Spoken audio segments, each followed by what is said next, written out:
providers of Minnesota's The Inside Scoop, with your advocacy team, Toby Pearson, Aaron Bowie, and Todd Bergstrom.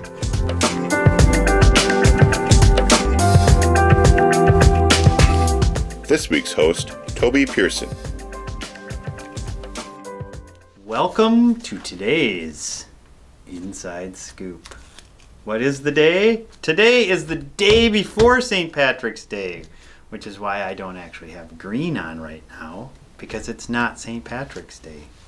And by the way, my wife's maiden name is McCormick, so tomorrow is actually a high holiday in our household.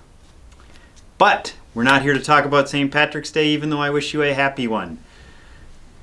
We are going to do two things this week in the Inside Scoop. We're going to go backwards, but we're also going to separate into House and Senate. So try to stay with me if you can. We will try to simplify this. First, today, 10 o'clock this morning, the governor released a supplemental bill. The good news, there's a mention of older adults in the supplemental budget. The bad news, basically, they're increasing fees by 10% this year and then another 5% in 2020, as well as putting in some state monies to help fund more investigators in the OHFC and also do some things that will help create better communication, post some more information. Some of the changes that have been discussed through the OLA report are being funded through that. The bad news, in our estimation, of course, we already paid for all this because we increased our fees a couple of years ago to help meet this 3-year deadline, at least 3 years for surveys. So there you go. Good news is we're in. The bad news is it's fee increases, but there's money there. Last night on the House side, we had a hearing on Deb Keel's bill, which is House File 3308. And this bill is the one which we have helped work on to address abuse and neglect in our settings. What we talked about was accountability, prevention, and transparency. We had Patty Cullen, the CEO, testify. We also had Gail Sheridan from Tealwood testify. The hearing went very well. In the end, they passed the bill out of committee and on to the GovOps committee, which is where it will go next week for a hearing. There are much conversation about the advocate's position. The bill, which is the Olson bill, is theirs. There's a lot of debate at the table about which approach to take, but so far, Representative Keel has passed her bill out of the first hurdle and on to the next. Wednesday, the House Aging Committee heard testimony from advocates as well as the folks who put together the proposal from AARP, Legal Aid, Alzheimer's Association, that group that put together kind of the governor's proposal. Very moving testimony, horror stories told. There were members that were crying. It was a very strong meeting where I think they got their point across that something has to change. Monday, there were home care changes and regulations that were passed out of a committee and moving along in the process. They will be heard next Tuesday in their next stop. This is the bill that we worked on with the Home Care Association and the departments to make sure that we can kind of clean up and clarify some things in home care regulations and wording.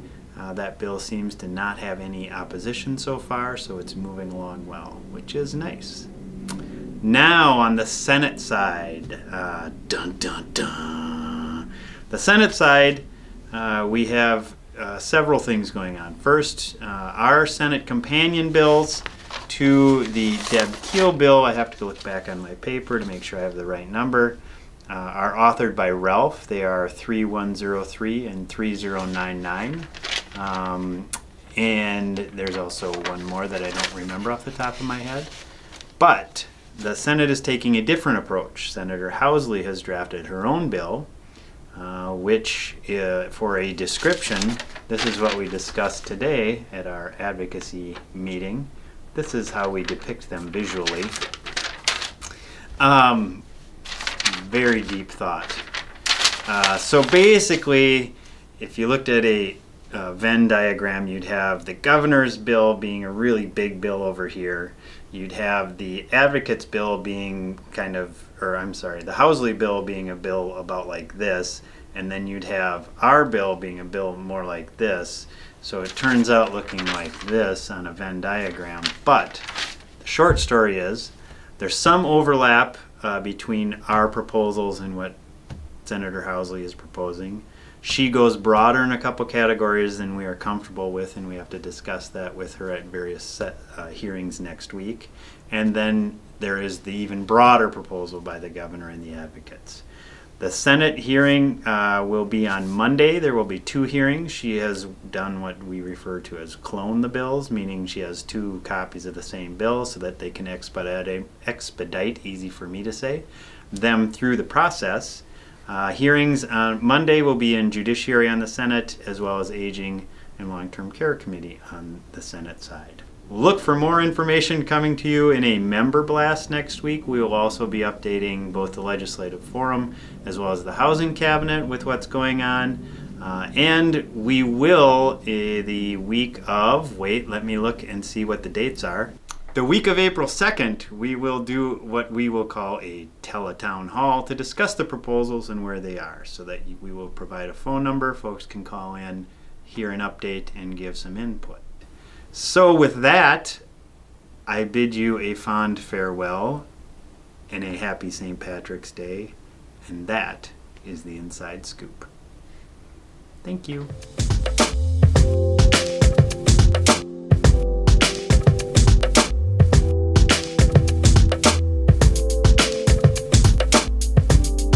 And lastly, the week of April 2nd,